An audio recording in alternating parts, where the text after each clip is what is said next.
Esto es Subterfuge Radio.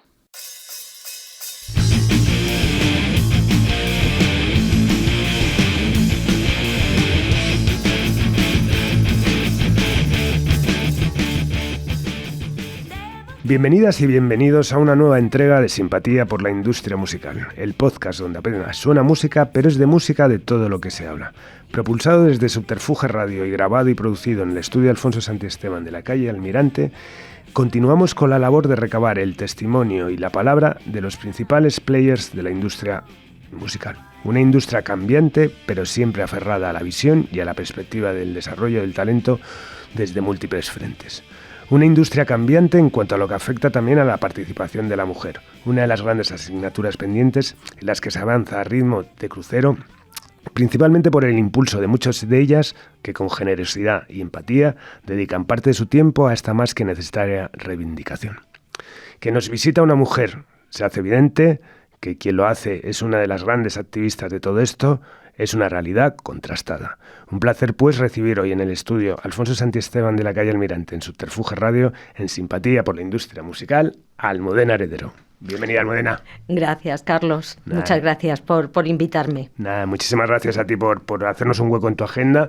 Me hace muchísima ilusión porque, bueno, aunque yo soy un poco mayor, siempre hemos sido contemporáneos y bueno, te he visto crecer y, bueno, siempre pues apostando además, bueno, pues tu condición de mujer y, bueno, ya afrontando batallas que siempre se me han antojado complicadas, pero bueno, que lo has hecho muy bien y bueno, pues es un orgullo tenerte hoy aquí también. Muchas gracias. ¿Vale? Es verdad que llevamos una amplia trayectoria. Una amplia trayectoria, sí.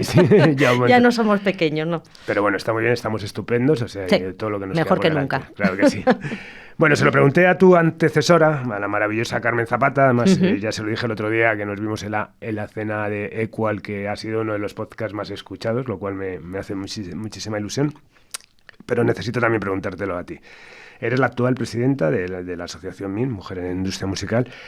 ¿Por qué crees que es necesaria todavía una asociación como esta? Pues porque hay muchos retos todavía que no se han conseguido. Sí que como Carmen, que es una gran referente en el activismo y en la industria de la música, vaticinó al principio, el propósito de nuestra asociación es terminar desapareciendo cuando ya no sea necesaria. La cuestión es que aunque se ha avanzado en visibilidad, en cierta medida lo que no se ha avanzado es en lograr la igualdad en la industria de la música en sentido amplio.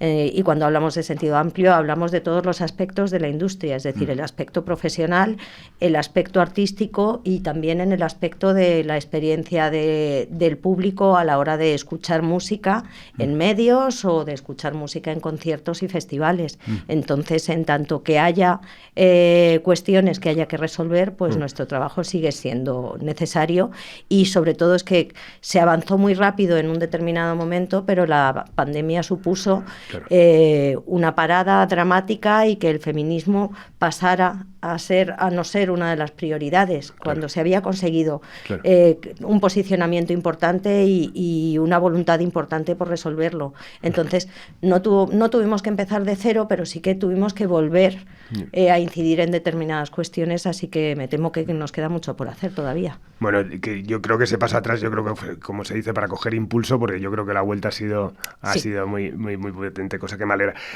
¿La industria musical es machista o crees que ha sido más una cuestión de roles? Es decir, ya sabes que se ha especificado mucho que las mujeres tenían que hacer promoción y el hombre tenía que hacer tele. ¿Crees que es más esa cuestión de reparto de roles o realmente ha habido un machismo explícito? La industria de la música es machista como es machista la sociedad en que vivimos. O sea, yo creo que tampoco es que sea una cosa excepcional dentro de nuestra sociedad, pero sí lo es.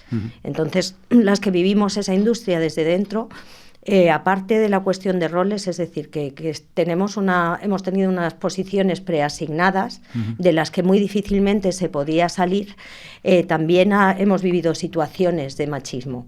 Entonces, yo creo que son las dos cosas. Los roles, la asignación de roles, la dificultad de lograr determinadas posiciones de poder y de toma de decisiones, es una de las cuestiones que afectan muy seriamente a las mujeres que trabajan en la industria de la música, pero es solo una más de ellas.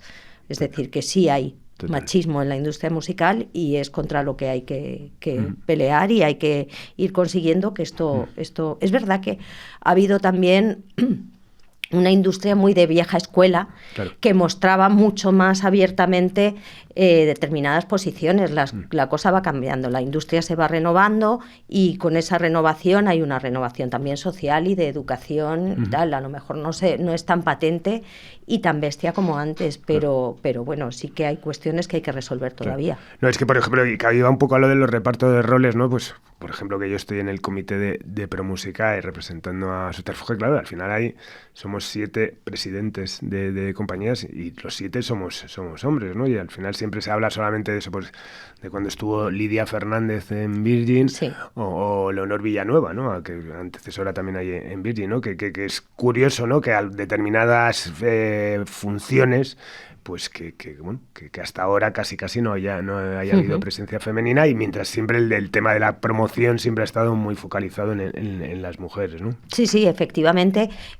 Por una parte hay determinadas profesiones dentro de nuestra industria que es muy amplia y muy transversal, han estado reservadas a los hombres, y hablo de posiciones técnicas y de posiciones de programación, y eso en lo horizontal de la industria.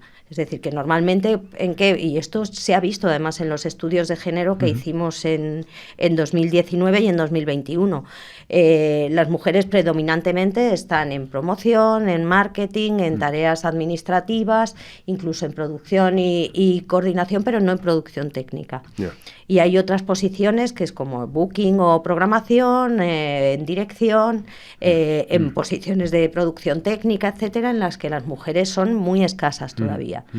Eso en lo horizontal. En lo vertical también, claro. O sea, que las mujeres puedan alcanzar posiciones de poder es muy complicado, porque también en los estudios se vio que la edad media de las mujeres en la industria es limitada. Y también es limitado el tiempo que permanecen en la industria, y esto tiene que ver también con una cuestión social, y es la posición que ocupan las mujeres dentro de la familia. Es decir, somos quienes somos profesionalmente, pero somos también dentro de una familia y dentro de una sociedad. Y la conciliación familiar con una industria como la nuestra es francamente complicada, y lo sabemos, por cuestiones de horarios, por cuestiones de dedicación, etcétera. Es decir, hay escasas mujeres que llegan trabajando en la industria a los 60 años, que es una edad que todavía queda un poco para la jubilación y lo que nos rondará a los que... Sí, claro. Entonces, es difícil alcanzar posiciones de poder. Todo se va andando, pero es verdad que aún así, como tú me dices, son muy pocas las mujeres que dirigen multinacionales, son muy pocas las mujeres que dirigen festivales, son muy pocas las mujeres que alcanzan cotas de poder en nuestro sector. Totalmente. Y bueno, me imagino que esos son... ya se ha adelantado cuál es el gran reto al final de la asociación, que es su desaparición, es que no hiciera falta, me imagino que ese es el reto final, pero dentro de los grandes retos, al final es eso, ¿no? Es la visibilización de esos problemas, en base también pues a estudios, tal, no sé qué, pues para eso, pues entrar en temas de reparto de roles, incluso me imagino que en tema de sueldos también, todo eso, visibilizar para reaccionar, o visibilizar para que a nivel gubernamental o digamos exijan o obliguen a hacer cambios. Ambas cosas.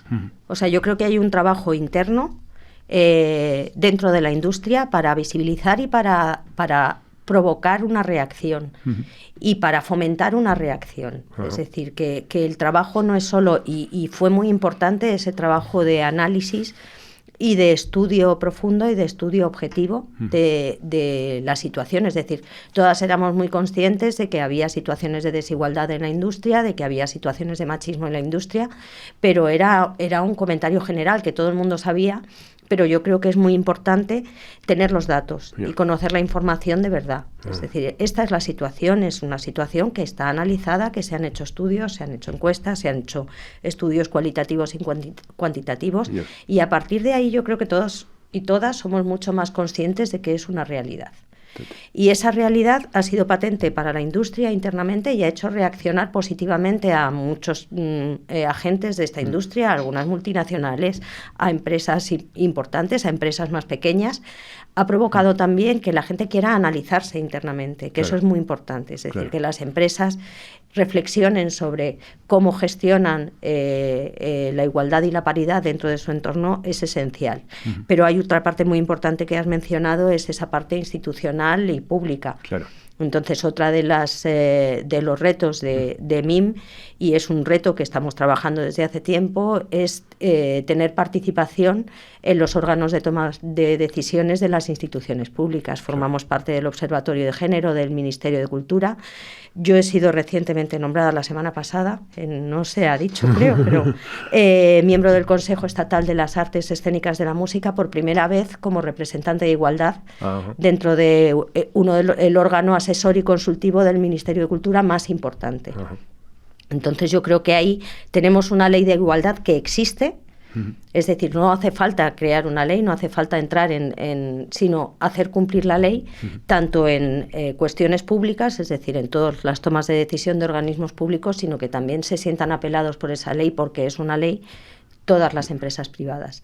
Entonces hay ese doble trabajo, ese trabajo institucional y el trabajo en el sector privado. Totalmente. Bueno, vamos a conocer un poco más de Almudena Heredero. Vamos a echar para atrás. Licenciada en criminología, me quedé de piedra, me encantó. Pero bueno, pronto enfocas tu carrera profesional hacia la música, ¿no?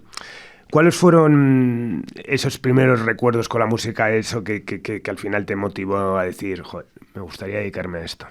Bueno, yo he crecido en una familia humilde de trabajadores, pero mi padre es un gran amante de la música. O sea, yo me he criado escuchando música, y la música, y además una música muy diversa, forma parte de mis recuerdos. Además, tengo 2 hermanos bastante más mayores que yo y me he criado escuchando desde canción protesta chilena, Víctor Jara, Quilapayún, tal, hasta zarzuelas, o pues rock progresivo que escuchaba mi hermano, o yo qué sé, la música, los cantautores que escuchaba mi hermana.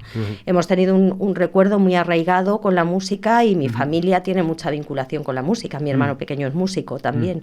De ahí a pensar en algún momento en que este iba a ser mi futuro profesional, pues la verdad es que no, porque en aquel momento tampoco había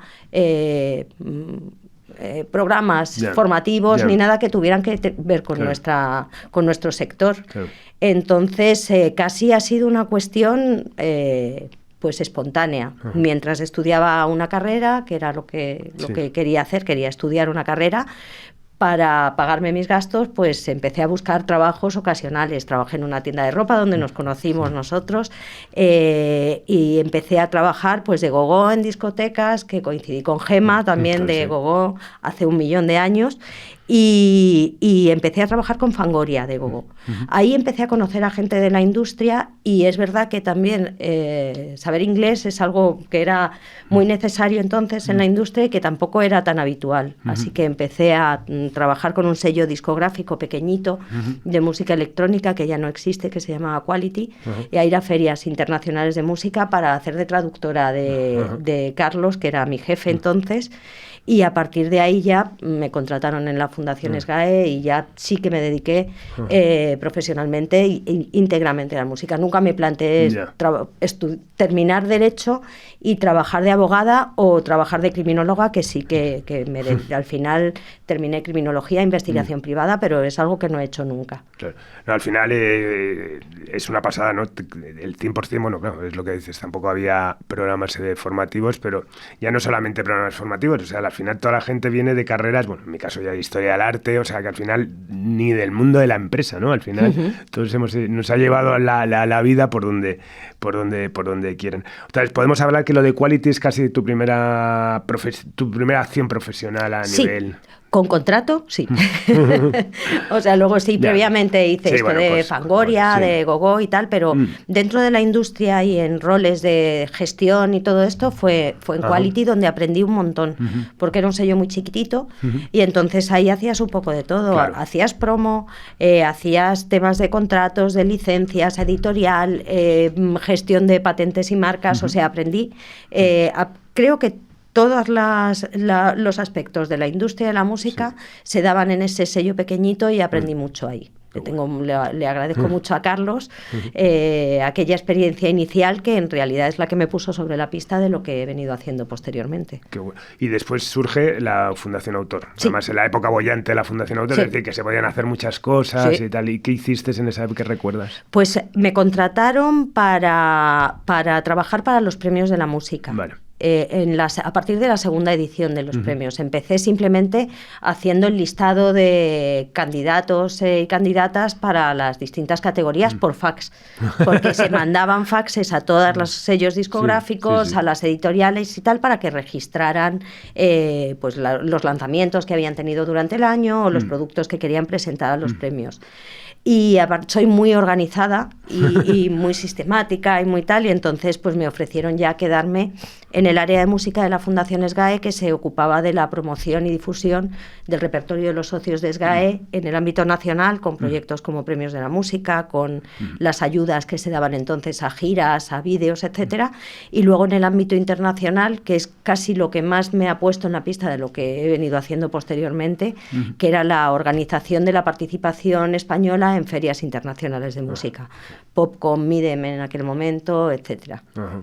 Qué bueno. Que yendo a los premios de la música, que claro, segunda edición es prácticamente cuando arrancan, que joder, que echando la vista atrás, creo que fueron los últimos grandes premios, ¿no? Porque qué mal lo hemos hecho la industria, ¿no? Para que no haya unos premios consolidados, más allá de los de UFI, que son admirables, porque además se hacen con mucho esfuerzo y pocos recursos, y son constantes, pero joder, unos premios, ¿no? Representativos, como eran los premios de la música, ¿no? Al final, que yo creo que eran plurales y eran... Yo creo que la clave del éxito de los premios de la música a lo largo de, yo creo que fueron como 13 o 14 ediciones de premios de la música, yo estuve en todos menos en el primero y en el último, era que la industria en pleno se implicaba en los premios. Claro. Aunque estuvieran organizados por la Fundación SGAE, por SGAE y por AIE, sí que había una voluntad del resto de la industria de participar en los premios de la forma que fuera, pues presentando sus productos, llevando sus artistas a las galas, etcétera.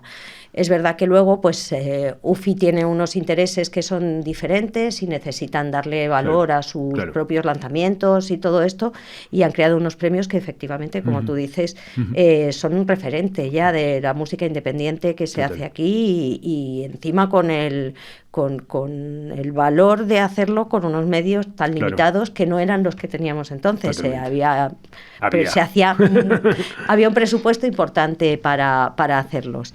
Yo creo que se han hecho intentos posteriores, pero todavía no hay una iniciativa como aquella que aglutinara a todo el sector. Ojalá suceda. Ojalá.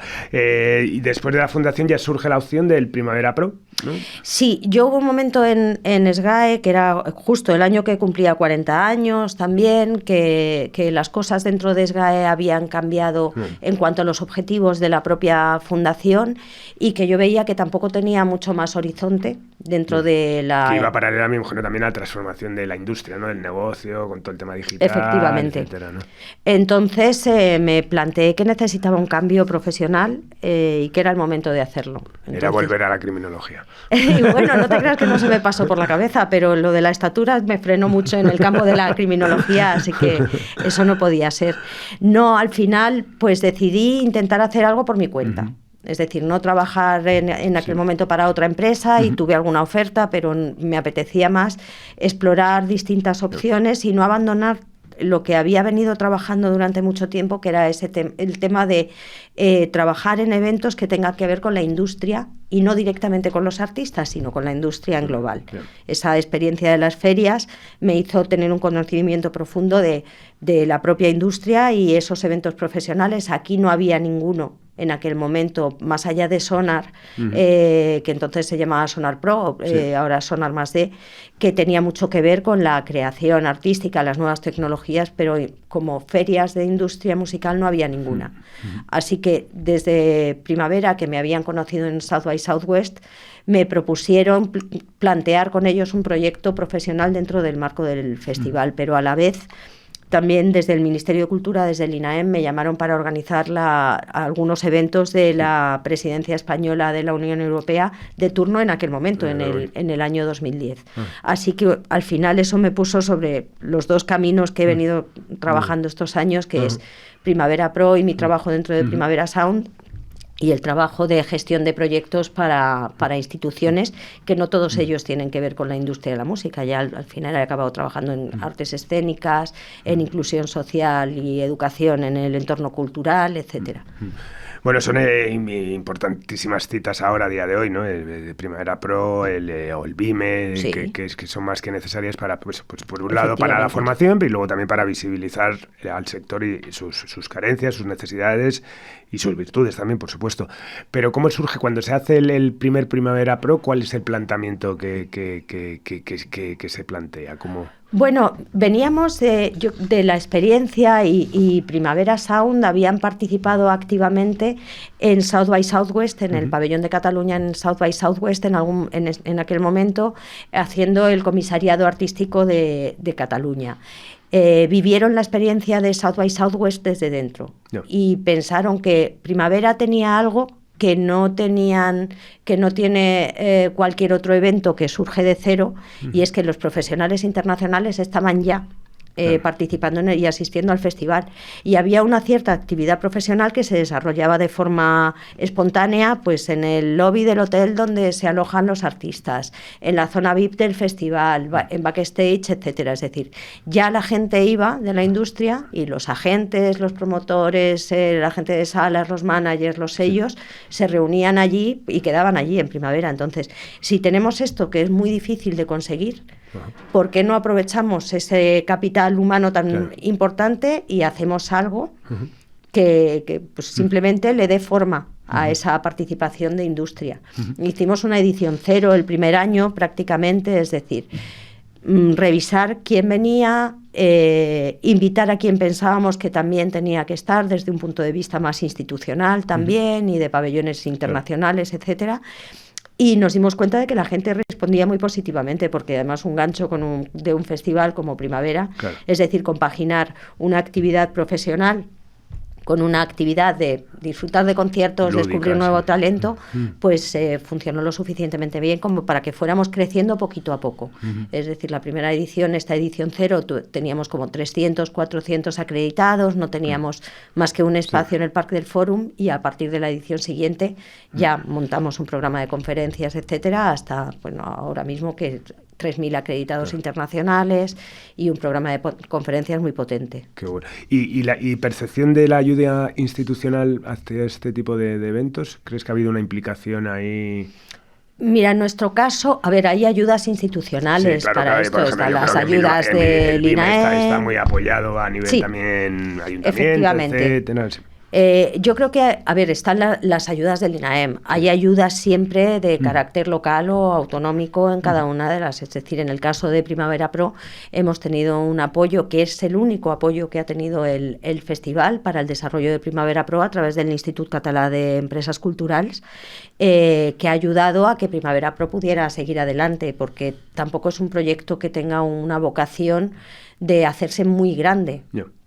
Pensamos que las ferias gigantes, que es lo que ha pasado en South by Southwest, por ejemplo, dejan de tener efectividad, porque cada vez es mucho más complicado para los acreditados poder relacionarse. Así que nos planteamos en aquel momento un límite de asistentes que pudiera ser eficaz para su trabajo.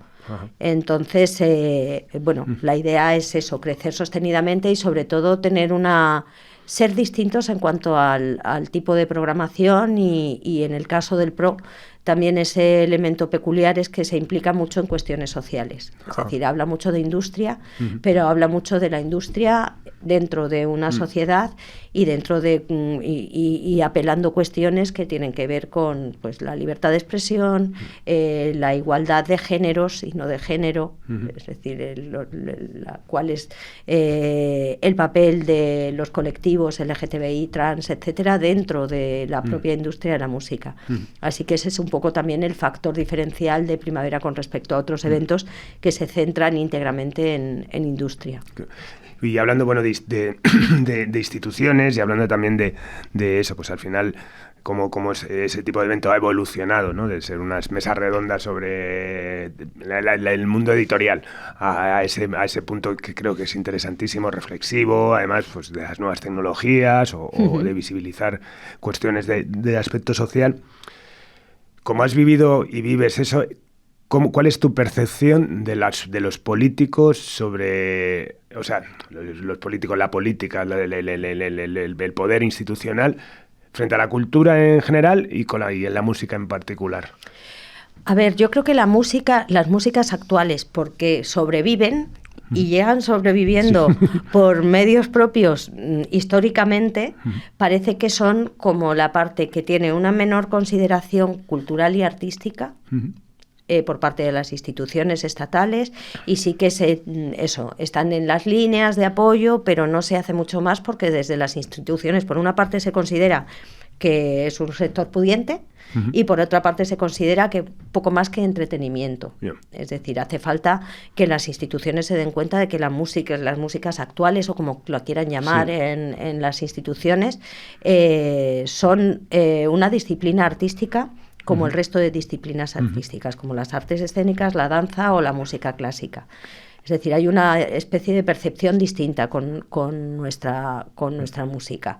Y luego hay una cuestión que es importante en esto y en todo, y es que tampoco hay una política cultural estable. Claro. Cada vez que hay un cambio de gobierno, sea local, sea autonómico, sea estatal, hay un cambio de política cultural que afecta a todos los proyectos que se desarrollan desde las instituciones, a todas las líneas de apoyo, incluso a las propias entidades dentro de esas instituciones que gestionan con visiones distintas todo esto. En tanto no haya una línea de política cultural estable, va a ser muy difícil para la cultura tener una consideración tan importante como tienen en países como Francia, que está al lado, que tienen una firme convicción en la importancia de la industria cultural como sector artístico, pero también como sector económico y de generación de puestos de trabajo, etcétera, y lo somos. Claro. Sí, es muy interesante lo de la política cultural estable. Claro, al final es que aquí estamos en manos, ya no es una cuestión de los partidos, es que casi hasta las personas, ¿no? De hecho, ahora mismo estamos viendo un cambio de ministro de Cultura y parece que va a cambiar muchísimas cosas, pero bueno, se supone que el paraguas es el mismo. Te lo pregunto también porque, bueno, como eres, aparte de una luchadora contrastada, eres una persona que hace 1.000 millones de cosas, porque, bueno, es inabarcable todo lo tal.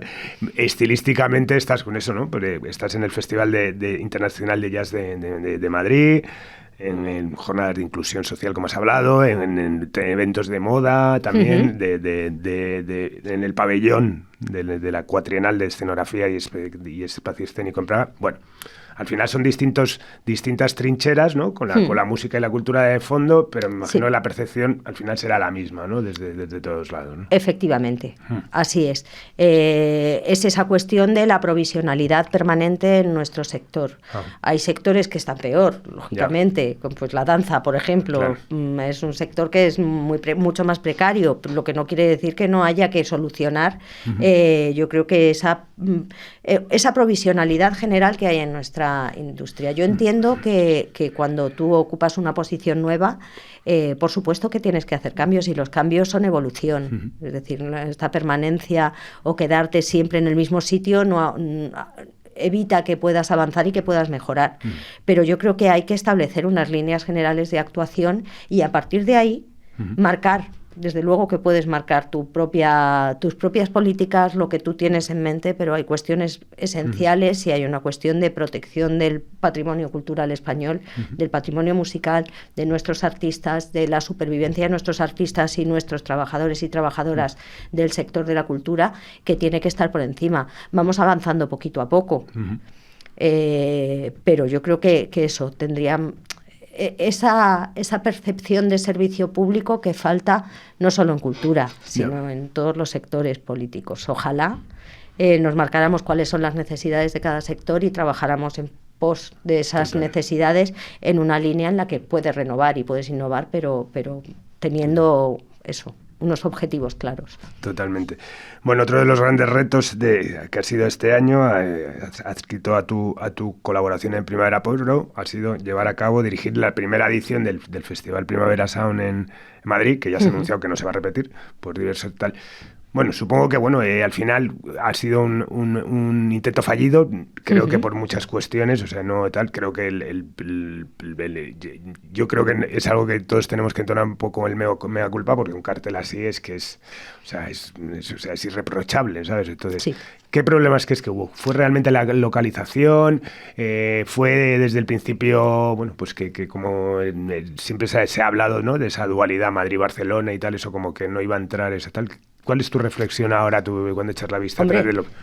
Yo no diría que fue un intento fallido así, sí, dicho así, sí, porque el festival se hizo. Sí, sí. Y la experiencia dentro del festival, los días que se pudo llevar a cabo, el viernes y el sábado, fue una experiencia inmejorable. Es verdad que fue un cúmulo de circunstancias climatológicas, de todo. Efectivamente, sí, se nos achacó en el momento que anunciamos el lugar, la ubicación del festival, que la gente se iba a morir de calor y que estábamos en el desierto, y resulta que estuvo diluviando como si estuviéramos en el Monzón durante 15 días. Sí. Es una cuestión, y como dijimos cuando tuvimos que tomar la decisión, es una cuestión de ubicación en nuestro caso. Un festival como Primavera Sound, tal y como se quiere llevar a cabo, como se quería llevar a cabo aquí en Madrid, que es un reflejo del festival en Barcelona, es decir, no una edición reducida ni nada, sino el festival propiamente dicho, con el mismo número de artistas, el mismo número de escenarios, no tiene cabida en otros espacios aquí en Madrid, y ese espacio puso de manifiesto que en determinadas condiciones no era el adecuado. Entonces, si cambiaran en algún momento las circunstancias, si hubiera un espacio, o si ese espacio se habilitara, pues a lo mejor se replantearía, pero esencialmente fue una cuestión de ubicación. Claro, no puedes estar sujeto a que si hay cualquier incidencia meteorológica, colapses el acceso al recinto, y es lo que nos pasó. Fue una auténtica lástima, porque la experiencia dentro del recinto del público que asistió era una experiencia estupenda, y el recinto dentro es un recinto inmejorable y que tiene muchas ventajas con respecto al resto de recintos que hay aquí en Madrid y en otras ciudades. Es decir, que no tienes limitación de sonido, no hay vecinos, no tienes limitación de horario. Para un festival como Primavera hacía falta eso. Entonces, bueno, pues lo intentamos. Claro, lo intentamos con toda la ilusión del mundo y bueno, pues... nada, y nos quedará Barcelona, siempre nos quedará Barcelona. Claro. ¿Y cuál es, crees que pudo ser también ese cuasi mantra ya también de que hay demasiados festivales?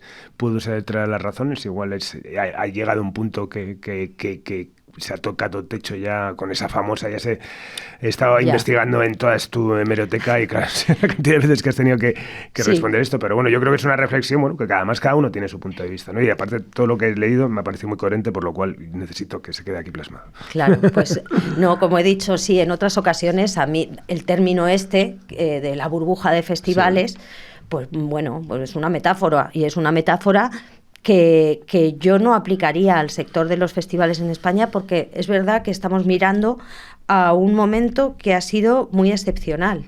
Es decir, en 2019, que fue un momento, y si miramos las cifras que se publicaron en el anuario de la APM, era un momento de auge máximo de los festivales en España, donde funcionaban muy bien, y había un número de festivales muy elevado. El número de festivales no ha crecido después de la pandemia, no es superior a 2019. Lo que pasa es que hemos vivido un año, 2022, en el que se recuperaban actividades que no se habían hecho durante 2 años, y donde la industria de festivales se tuvo que rehacer de nuevo. Y en ese momento surge ese término como de exceso de... Yo creo que primero hacía falta que la situación se normalizara.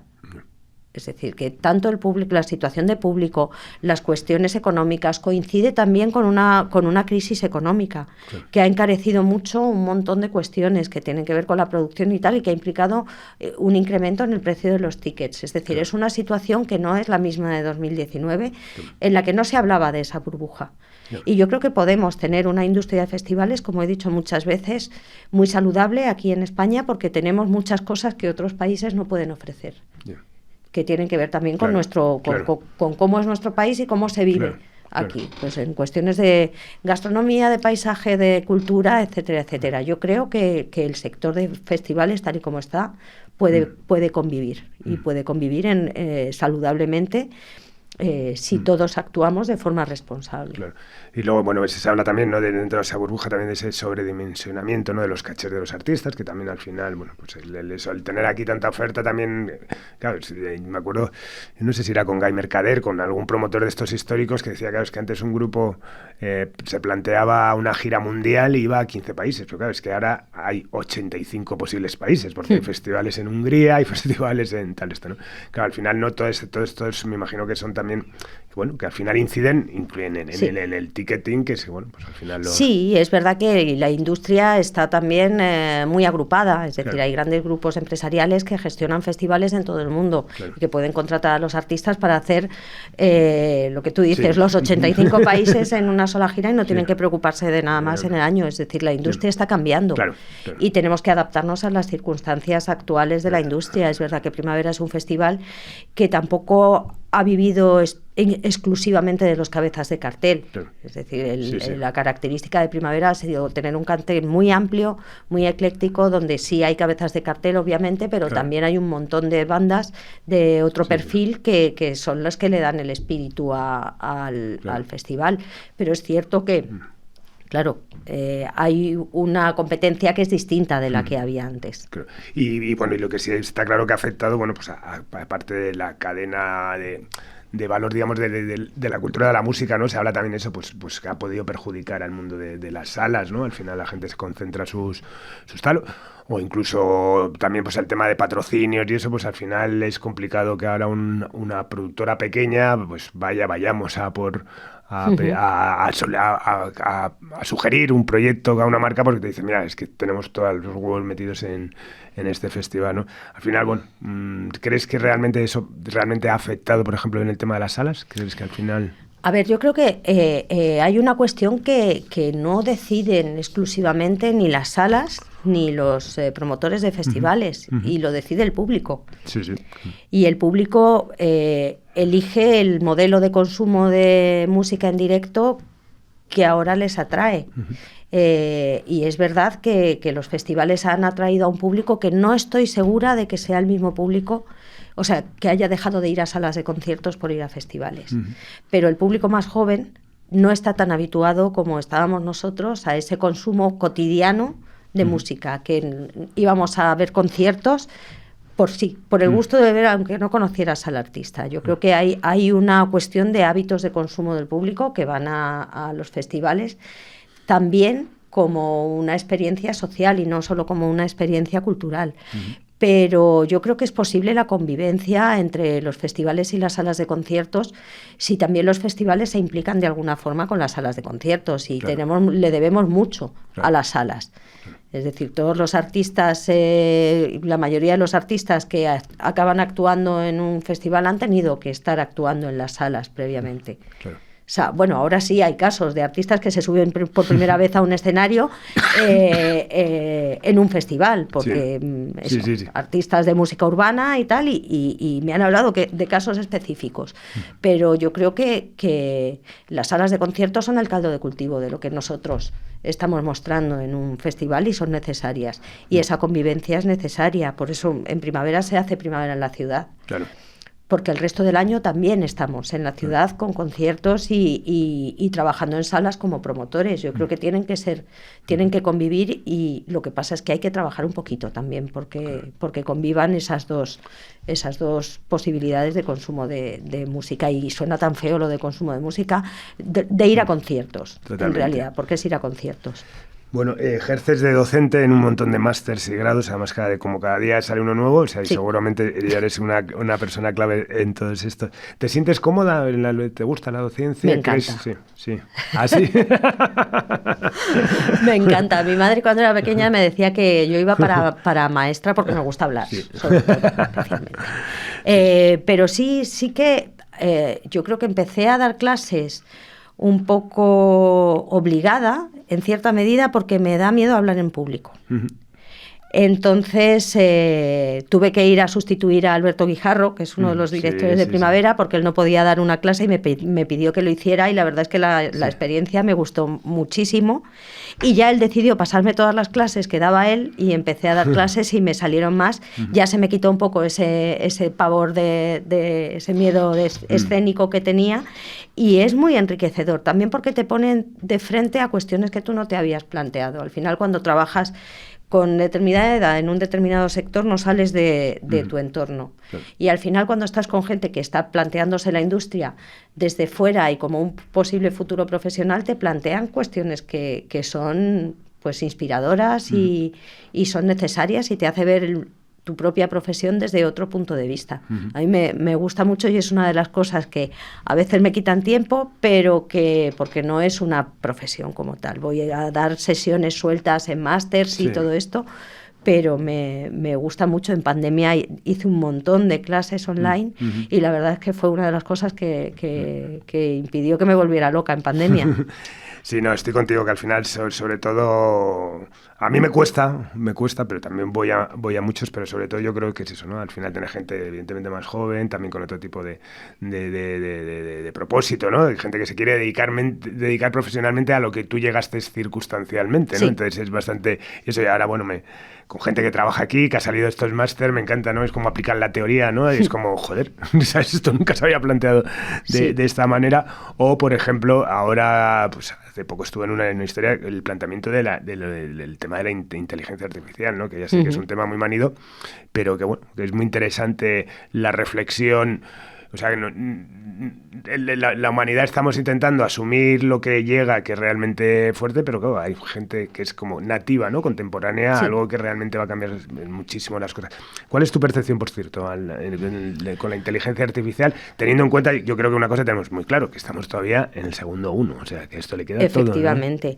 Todo, ¿no? No tengo unos amplísimos conocimientos sobre inteligencia artificial, porque en el fondo soy un poco recelosa. Creo que trabajamos en un sector que es muy humano. Sí. Entonces, tanto la creación artística es humano. Que artificialmente se pueda crear música, o sea, pensando en inteligencia artificial desde el punto de vista de creación artística, pues sí, igual se pueden crear melodías y se pueden crear letras, como hacen 1000 pruebas en programas de radio y televisión y le dicen a ChatGPT que haga una canción y la hace. Pero hay un factor humano que es insustituible. Y en nuestro caso yo creo que si falta eso, le va a faltar el alma a nuestro sector, y nuestro sector es arte y es emoción. Y si no hay emoción, y es muy cursi lo que estoy diciendo, pero creo que es así, que al final puede ser una buenísima herramienta para ayudarnos a que nuestro sector crezca como una herramienta de trabajo, pero no como una sustitución ni del capital humano ni del capital artístico. Y tampoco sé muy bien en qué términos se está planteando la aplicación de inteligencia artificial en nuestro sector. En otros es más obvio, pero en nuestro caso, pues no sé, ¿te puede programar un festival? Pues quizás sí. A través de algoritmos y todo eso, pero le va a quitar el alma. A lo mejor sucede, pero seremos una vieja escuela que se aferre a lo humano. Totalmente, y la importancia de esto. Yo me acuerdo también cuando en momentos de pandemia esto tal, bueno, pasaron muchas cosas malísimas, por supuesto, pero para mí de las cosas más terribles era cuando se cuestionó la posibilidad de que la gente dejase de ir a conciertos y que iba a disfrutar de la experiencia en su casa con las gafas del metaverso tal. Eso era realmente terrible, ¿no? Pero se llegó a plantear de manera muy, vamos, con bases sólidas de que se había acabado como consumíamos tal, y que se iba a vivir esa experiencia individual en un mundo virtual donde ibas a convivir con la gente, pero desde tu casa. Claro, yo creo que al final es aterrador. Es un poco distópico. En aquel momento, claro, era la única salida que había. No podíamos más que pensar en que en ese momento la única forma de ver a un artista actuar o de escuchar música en directo era online, no había otra opción. Y es verdad que se tiende siempre como a generalizarlo, a hacer grandes proyectos que a lo mejor son puntuales. Y en la historia de la industria de la música llevamos pensando que hay cosas que que vienen para quedarse, que tal desde hace mucho tiempo y luego no se quedan en nada, se quedan en humo. En esto, pues yo creo que hay una cosa que está clara, y es que la experiencia de vivir un concierto entre el público no la puede sustituir unas gafas de realidad virtual ni el mejor equipo de sonido que tengas. Que pueda ser algo que puedas disfrutar en otro momento de tu vida, o sea, que el disfrute de música desde tu casa o ver conciertos online o lo que sea, mejores las tecnologías, si sea posible, sí.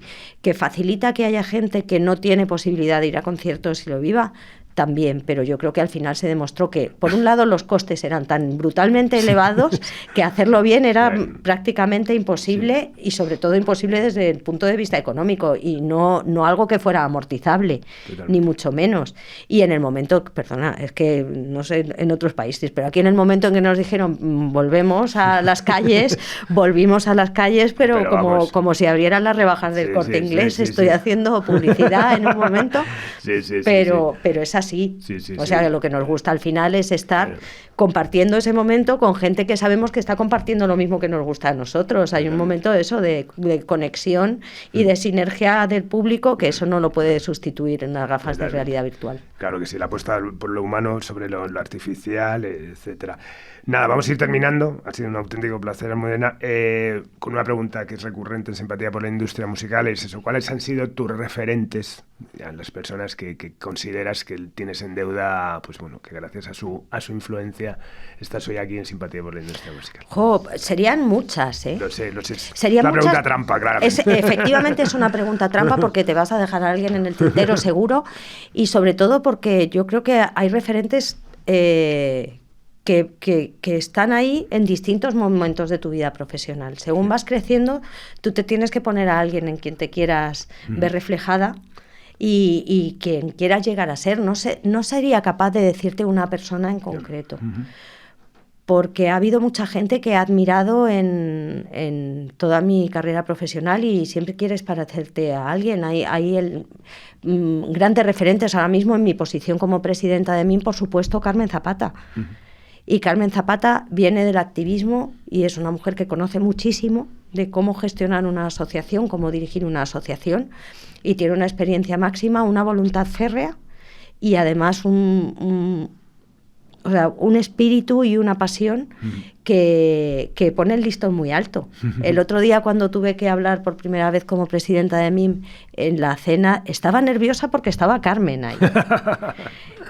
Porque claro, es difícil llegar a igualar a alguien que sea... No, creo que no se trata de igualar, sino de ser distinta y tal, pero aún así... Creo que es una de las mujeres que en la industria de la música, luego hay otras grandísimas referentes, Celia Carrillo, es que me voy a dejar gente. Celia, te mando un abrazo gigante, que estás ahí en Miami, pero todas las luchadoras, y las que están arriba y las que no están arriba, porque al final te vas rodeando de gente que te apoya, de redes de trabajo, de compañeras y compañeros de trabajo, no solo mujeres, hombres también, que te han impulsado, te han apoyado, o en quien te has querido reflejar en algún momento.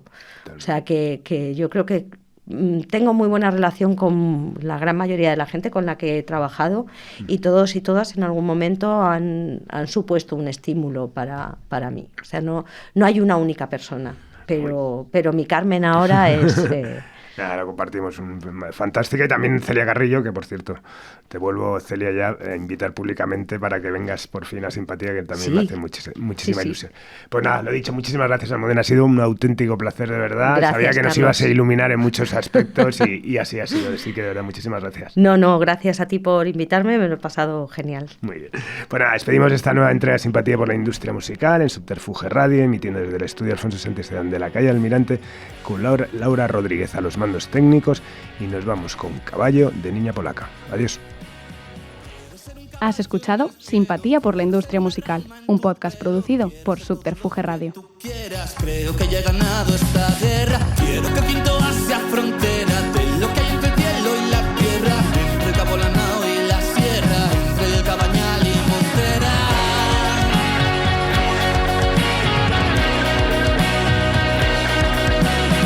Esa lentilla traviesa que ayer se coló en tu cabeza, otra adivinanza resuelta, otro corazón en la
cerca. Seré una película belga, cogerte, abrazarte y no verla. No me tragaré la secuela, siempre fue mejor la primera.